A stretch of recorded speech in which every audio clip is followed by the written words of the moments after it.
Hey, everybody, welcome to the Addiction Unlimited podcast, where you get to learn everything you want to know about addiction and recovery. I'm your host, Angela Pugh, co-founder of Kansas City Recovery, life coach, and recovering alcoholic. To learn more about me, you can listen to episode 0 on your podcast app or find us on the web at addictionunlimited.com. Hello, my friend. Welcome back for another episode of the Addiction Unlimited podcast. I'm your coach, Angela Pugh, and I have been dealing with all the cravings recently, you guys. This is what this episode is about, 6 ways to curb your cravings. And if I don't come clean about my own cravings, then what's the point, right? So yes, I've been dealing with crazy cravings. And here's the deal. I just finished doing Whole30 with my girlfriend, Kim. She's amazing and I adore her. And in December, she reached out to me and asked if I would do Whole30 with her for January. For those of you who don't know, Whole30 is a way of eating. They call it an elimination diet, right? It's basically just eating whole foods in their whole form, right? So meat, vegetables, and fruit, like no sugar, fake sugar, no added sugar, no dairy, no grains, just super clean eating. And I was excited to do it because I always love to challenge myself and work on my self-discipline. And I knew this would be uncomfortable for me and really push me to be disciplined and committed. And that's what I want. So for me, I've been without alcohol for a really long time, 17 years. So I don't have alcohol cravings. But as many of you well know, we have a tendency to shift compulsions. And in the last several years, I've really struggled with sugar in food. I gave up sugar last year, and it was by far the most difficult thing I have ever quit. It stirred up so many cravings and feelings of loss and missing out, feeling like there's a void I can't fill. And it was such a great reminder for me of what everyone in my Facebook group is always talking about with cravings. This was an incredible refresher course for me. So we did our 30 days, and boy, was it a roller coaster. And I'm willing to bet you can relate to this. Challenging yourself is fantastic, but it's always a journey of ups and downs, no matter what. But even if this wasn't really pushing me outside my comfort zone, your ups are going to go down and your downs are going to go up. Like that's just how it works. So for me, like dinner time would creep up on me and all of a sudden I'd be like, oh my goodness, what am I going to make? Do I have what I need to stick to this? Did I stay on top of everything and set myself up for success? And of course, the cravings would inevitably sneak in because my default mode is to be lazy and go for the fastest, easiest solution. The truth for me is I don't want to have to work for anything, right? I want to throw my hands up and say, F it, and go pick up food. I don't want to have to be prepared. I don't want to have to plan. I don't want to have to shop for the food and cook the food and clean up after the food. I want to go pick it up, eat it, and throw away the trash and move the F on with my life, right? Unfortunately, my laziness and my affection for instant gratification is not getting me the results I want. So I have to push myself to be better. I have to challenge myself to be uncomfortable and work through it, to stick to my commitment even when it pisses me off. I actually know you can relate to this because, like I said, I see it in my Facebook group all the time. I see the posts that say, like, I'm feeling good in my sobriety, but this is the hardest time of day for me. Going home from work, I'm tired, or I have a work event this week and no one knows I'm not drinking. I'm not sure how I'm going to get through it. This stuff comes up again and again and again. So I thought it was time for an episode to really tackle this topic. I know you feel what I've been feeling. I know you've been there before. And I want to talk about what has helped me over all the years and all the things that I've done. Like what has helped me get through it. And January just ended. So my whole 30 journey just ended when I'm recording this. So I'm in it and fighting through it right now.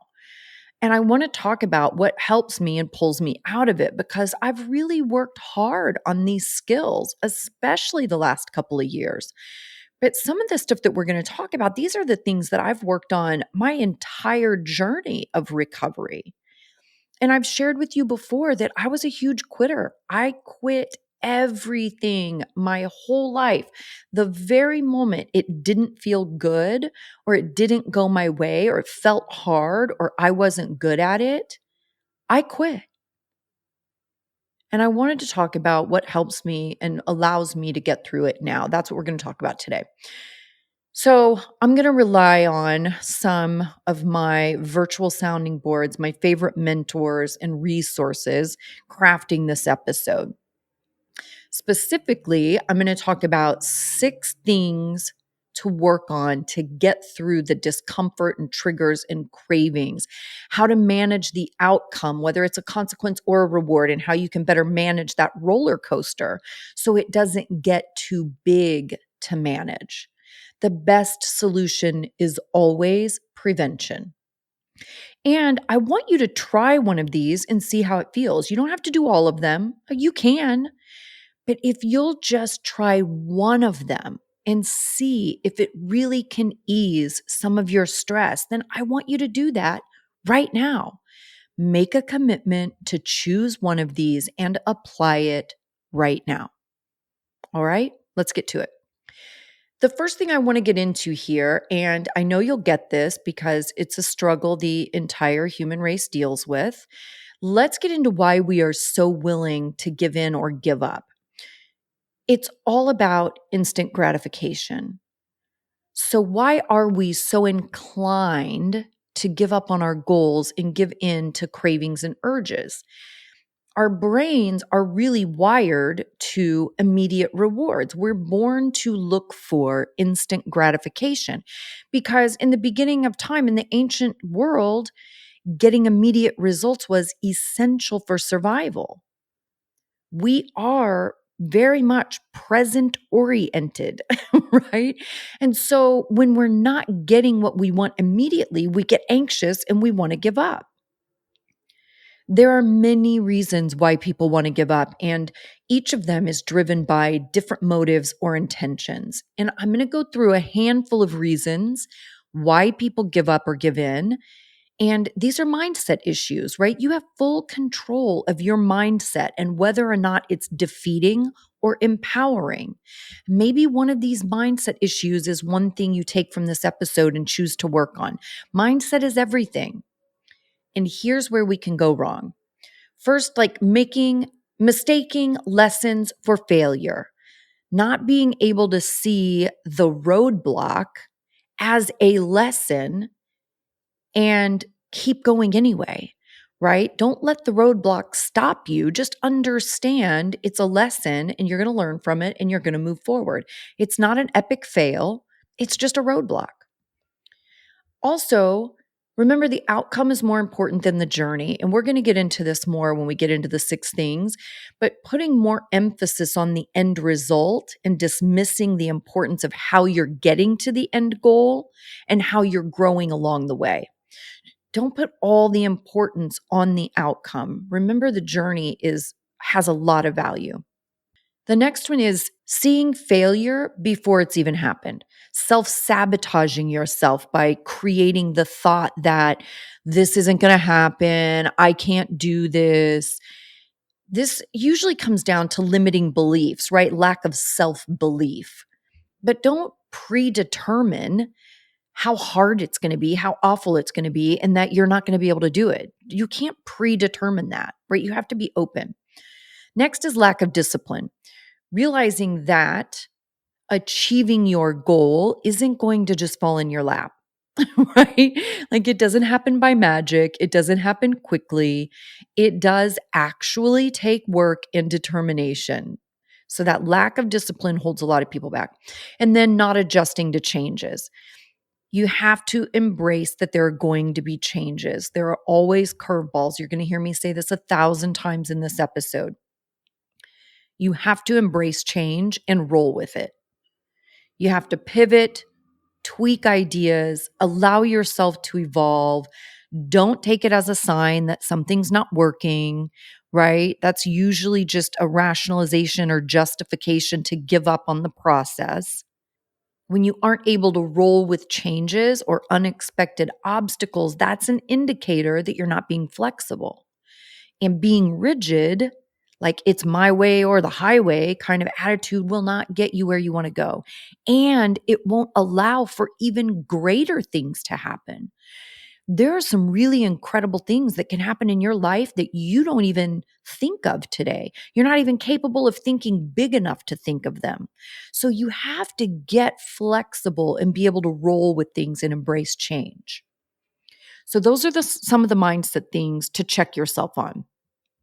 Are you trying to control the situation and predetermine what the outcome should look like or feel like instead of just rolling with it? Showing up, give it your best every day, take the obstacles as they come and deal with them as they come, and every day will be different. When it comes to dealing with urges and cravings, check your thoughts first. What is your real struggle? If you're like most of my clients, especially in my 6-week program, you are a very high functioning, successful person for all intents and purposes. You've achieved things. You have a good job and family. And this makes it even more challenging trying to troubleshoot what the heck is going on with us. You know what I mean? It's like, wow, I've done all these great things and I've built this life. So why the heck can't I figure this one thing out? How do I not have control in this one area? It's super frustrating and it's totally normal. And we can work through all of it.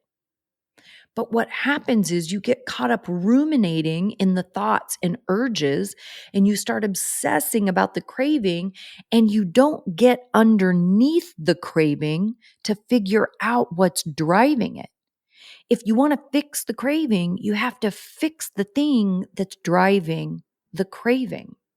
So, the very first thing we're going to talk about goes back to the instant gratification thing.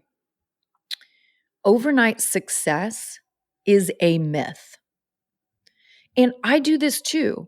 When I eat well and I'm going to the gym, I have an expectation that I see success, right? I want to see pounds fall off my body. The problem is, I'll eat well for like 3 days, then get mad I haven't lost 10 pounds, right? Then I start ruminating on how hard it is. This is so hard. This is going to be so hard to keep it up long enough to get the results I want. I'm going to have to sacrifice so much. It's going to take so much. And bam, all of a sudden, I want a cheeseburger. You see what I'm saying here? Underneath the craving is my fear of how hard it's going to be and my fear that I'm not strong enough to do it. That fear is what's driving the craving. If you have some expectation of fast results, you feel like you look at other people and they look fixed, so you should magically be fixed, but you don't feel fixed. So something must be wrong with you. But the truth is, the only thing that may be wrong is your idea of how fast you should be fixed. You expect overnight success, and that is a myth. When you put so much emphasis on the end result, you totally miss the importance of the journey it takes to get there. You want to be clean and sober and living a happy life. You know that's the end result you desire, but you don't think about the skills you need to develop to build that clean and sober and happy life. The person you see me as today at 17 years sober, it took all of those 17 years to be this version of me today. And to be this version, I had to learn patience and acceptance, delayed gratification.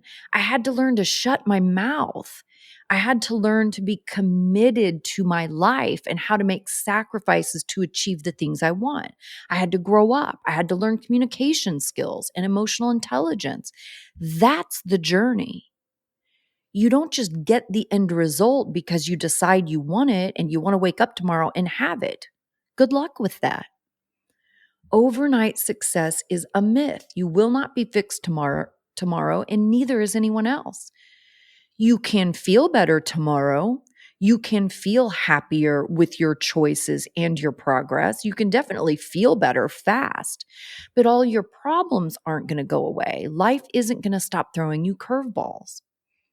If you're caught up in thoughts about this is what it should look like, and this is what it should feel like, and this is how people should treat me now, you will be disappointed because it won't happen according to your plan. It will happen the way it's meant to happen.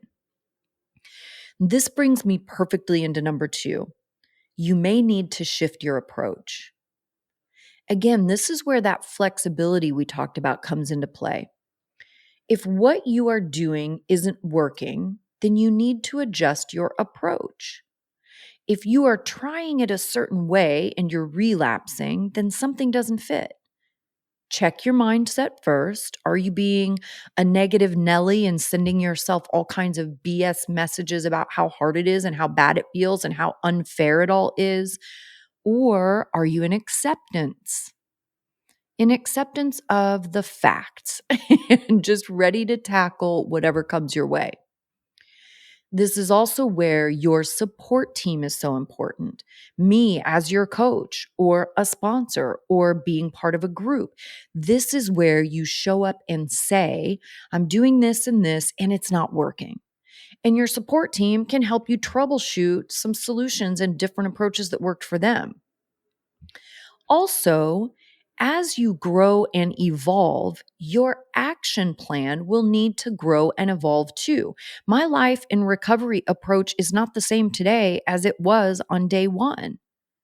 The principles of it are the same, right? Don't drink, do something to nourish my recovery every day, help other people do the same thing, be a good human. Those underlying principles are the same, but my approach has changed a million times over the years. I've worked on different parts of myself. I've had to focus on healing broken pieces, and that takes a different approach. At different times, I've had to focus differently on cleaning up life messes that I've made in my business, in relationships, whatever. You see what I'm saying? You have to be flexible to shift your approach when necessary. But if your approach isn't working and you're giving into cravings, you have to shift and you have to be open to figuring that out. Change your approach when you need to. When it's not working, you have to change it. The next thing I want to touch on to curb a craving is regret. How many times have you given into a craving only to immediately regret it? When you're having an urge, think about that regret and how hard it hits you with all the thoughts of, what if I hadn't given up? What if I hadn't given up last time? How different would my life be today if I would have stuck to it? I don't want you spending a bunch of time in regret because it doesn't serve you. It won't improve your situation or make you feel better. But before you quit your dream, imagine how your life could transform and where you could be in a year or 2 years or 5 years. Don't put yourself in regret and guilt and shame because of one decision you make in the present moment. Again, this is an instant gratification thing. You may also be quitting right before a major breakthrough. And this is the next one. You could be quitting right before your success. Many times when people give up, they're actually just a step away from the success they so desperately want. This is one of the techniques I use so often in my life, reminding myself that the toughest times are a precursor to major breakthroughs to success. Think of it as being tested to make sure you're ready for the next level. When you make a huge change in your life, you will be tested. The universe will test you to see how committed you are to the new version of you, or if you're still willing to quit on yourself and fall back into old habits. I was having a conversation with one of my clients a few weeks ago, and he was talking about feeling like he wanted to level up, but he felt like the opportunities to level up weren't coming to him. He had applied for a job within his company that would have been leveling up, and he didn't get the job. And he was feeling discouraged and like the universe was holding him back. So I reframed this thought process for him and just gave him a fresh perspective. And what I said to him is, the universe can't put you on the next level if you don't have the skills to deal with this level. And right now, that means handling some disappointment and things not going your way, right? You can't level up if you don't have the skills to handle the next level. But don't quit right before you jump to the next level. Uncertainty is okay. Discomfort is okay. Disappointment is okay. Those are all very natural human responses. You just don't give up when you're going through them. You stay the course, readjust your mindset, and know that the greatest growth comes out of those hardest times. As human beings, we will always have hard times. You guys, it's the nature of life, whether it's the economy or health problems, job problems, money problems, spouse problems, house problems, kid problems, right? Life is going to continue to be life. What separates achievers and goal getters is our ability to stay the course and not give up before the breakthrough happens. You don't give in to the craving. You stay in it. You cuss at it. And you know that when you get to the other side of it, you are stronger and more capable because of it. Don't quit before you get the reward and level up. Am I making sense? I am a person who has had a lot of adversity in my life. Most of it was self-created, by the way. I do understand that now. I mean, listen, there's childhood stuff, of course, that was completely beyond my control. I have all of that baggage too. But in my adult life, it was self-created, right? But before I realized it's just the nature of life to be challenging, I felt like I had an excess amount of adversity. Then at some point in my late 20s, I realized that no matter what was thrown my way, I always survived. No matter what it was, I got through every single situation that was thrown at me. And I remembered that old saying, God never gives you more than you can handle. I'm sure I butchered that, but you know what I mean. You never get more than you can take. Now, I'm not a God person, I'm a universe person. But I started to understand that if some adversity was thrown at me, it was because I could handle it. And when this mindset started to really settle in, I didn't get mad about adversity anymore. I took it as a compliment because the universe wouldn't throw it at me if it didn't know I could take it. Even if I wasn't sure I could take it, I thought, okay, there must be a way to figure this out or it wouldn't be on my plate. And I trusted that there was a solution and that I could figure it out. And as that mindset continued to grow, and I was proving to myself that I can do hard things, then I got even stronger. Now, when a whole shitstorm comes my way, which it does often because I have so many things happening in so many areas of my life, and with increased life participation comes increased BS that life throws at you. So now I just chuckle at it and I'm like, okay, bitches, let's handle this damn thing. You can't take me down. I got this. But what if I didn't try? What if I didn't even try? What if I quit the podcast at 30 episodes in when I started to realize how hard it is to keep a podcast going, how much time it takes, and money, and planning, and energy? What if I would have quit? Or what if I would have quit school in fourth grade when it became abundantly clear that me and math weren't on the same team? I struggled with math my entire life. It was miserable and embarrassing, and it destroyed my self esteem. every year of my school life, including when I went to college at 37 years old. And it's the main reason I didn't get to complete a college degree because I can't do math. So, what if I would have given up and quit? You see what I'm saying? Don't give up before the success happens. Don't give in to your craving before you give yourself the opportunity to beat it and win. The next thing to consider is it will continue to happen over and over.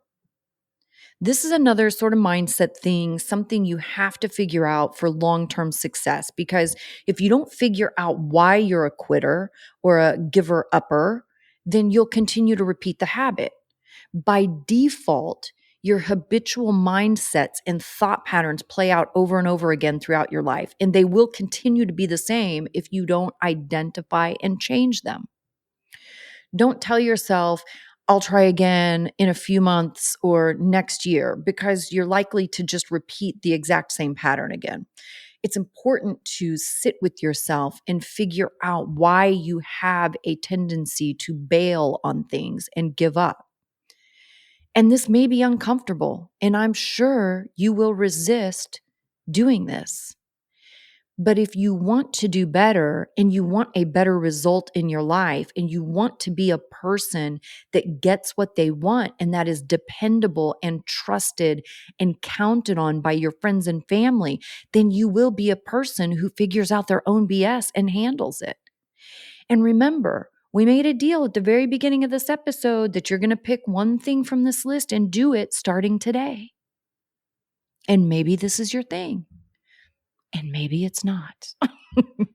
Listen, my greatest life obstacle, my greatest character defect was instant gratification. And second to that was fear.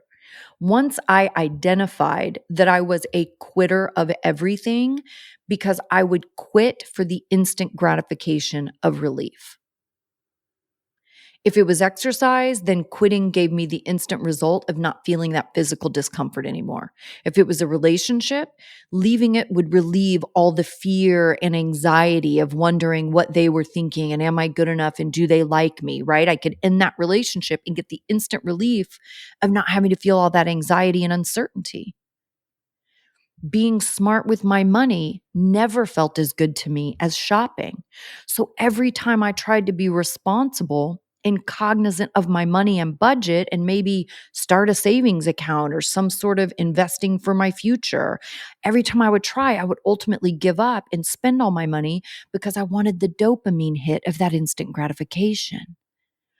Then also, I could dodge the responsibility of adulting because it was easier to have nothing than to constantly worry about building something.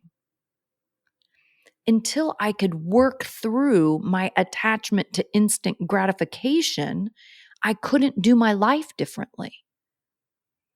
I've spent years practicing delayed gratification, making myself wait for things, reminding myself constantly that I don't need to get every single thing I want in the exact moment I think of it. I make myself wait. Prime example, right now, I'm dying for a new car. I'm car crazy, right? I love cars. I have always loved cars and I always want a new one. And I told myself I would get a new car last year.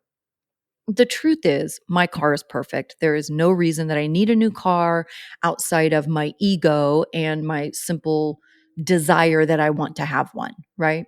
So last fall, I told myself to just wait until spring. And I've made myself wait. It also helps that car prices are out of control right now, and I'm not that irresponsible anymore with my money. But listen, 5 years ago, I would have gone out and I would have overpaid 10K for a car just because I wanted it and I wanted it right now. Just 5 years ago, I was still that version of me. But now I've made progress. And I'm telling myself to wait until summer, and I fight it every day of my life. I'm fighting the urge. Or when it comes to online shopping, right? It's another one, delayed gratification. I make a list in my phone, partially because I will never remember everything. So as soon as something pops in my head, I need to put it on the list. Otherwise, I'll forget.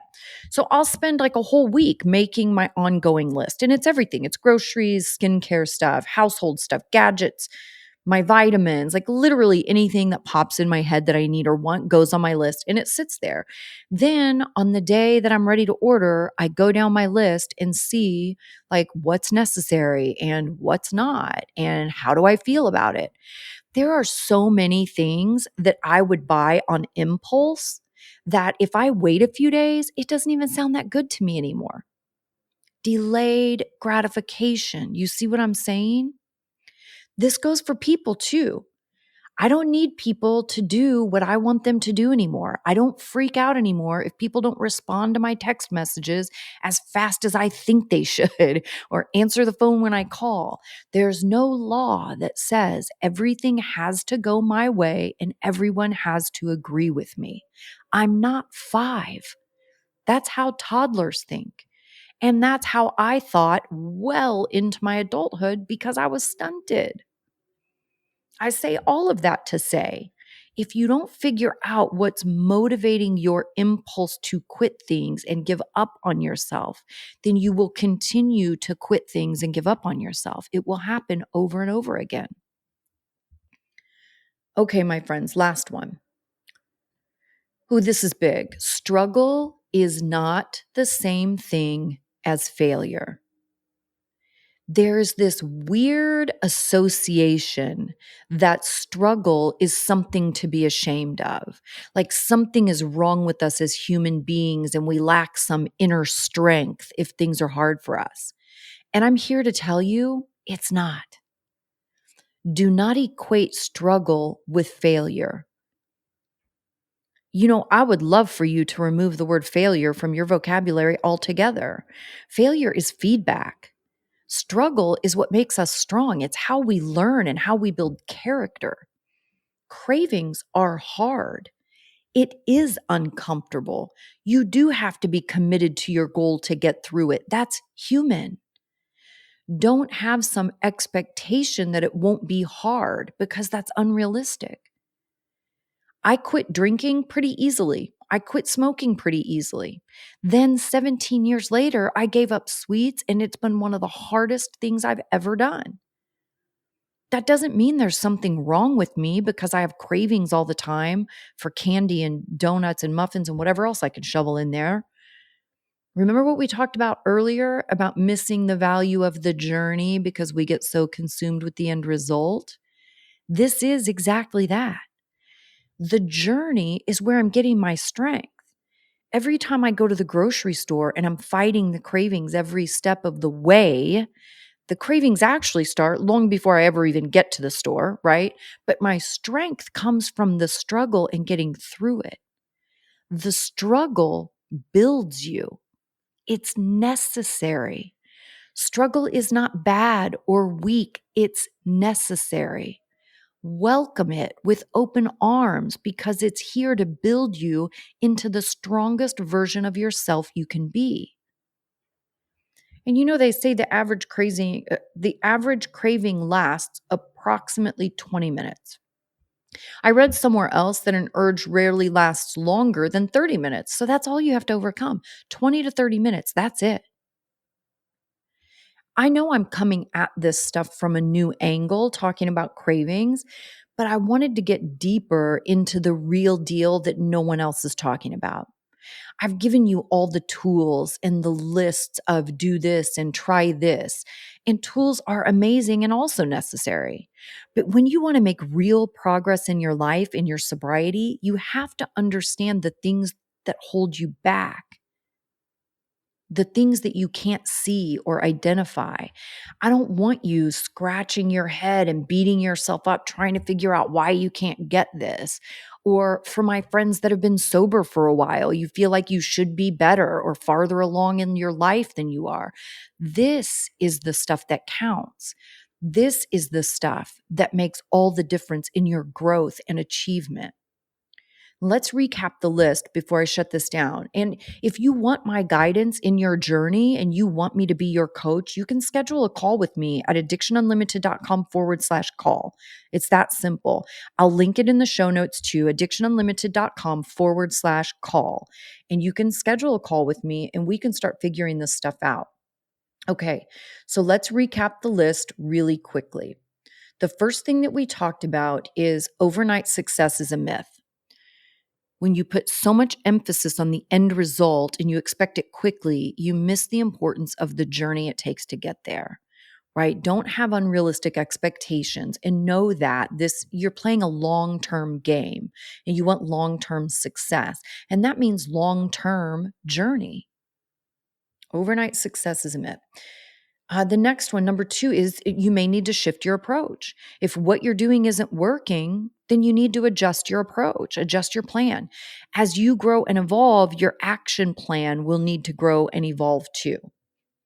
Number 3, regret. I don't want you spending a bunch of time in regret because it isn't serving you. When you're in the midst of that craving or that urge to give up and just say F it because you're tired of messing with it, I want you to think about all the regret that comes the moment you give in. Think about how hard it hits you. All that regret and guilt and shame. Don't do it. Next one, you could be quitting right before your success. Remind yourself that the toughest times are a precursor to a major breakthrough. Tough times are okay. Don't quit before you get the success and you get to feel that. And it will continue to happen over and over again. This is the next one. Remember, your habitual mindsets and thought patterns play out over and over again throughout your life, and they will continue to be the same if you don't identify and change them. You have to figure out what is underlying the craving and fix that thing so it doesn't happen over and over again. And lastly, struggle is not the same thing as failure. There's nothing wrong with you if things are hard. Life is hard. There's nothing wrong with you, but this is where you build all of your strength, all of your tenacity, all of that perseverance. And those are the things you need to conquer everything you'll ever want in your life, right? Delayed gratification, working on that impulsivity. Like these are the skills that will allow you to get everything you want for the rest of your life. Okay? I hope you have enjoyed this episode. I hope you got a ton of value. I know I'm coming at it from a different angle, but I want to give you the real deal. I want you to know what are the real things to be putting your energy into and working on. I hope you're having a fantastic day. I will see you next week. You've reached the end of another great episode of the Addiction Unlimited podcast. Candid and honest conversation about addiction and recovery. Be sure to visit us at addictionunlimited.com to join the conversation and access show notes and links to everything we talked about. Love this episode? Please take 30 seconds to subscribe, rate, and review on iTunes to help us improve and give you the information you want. Thanks for listening. See you next week.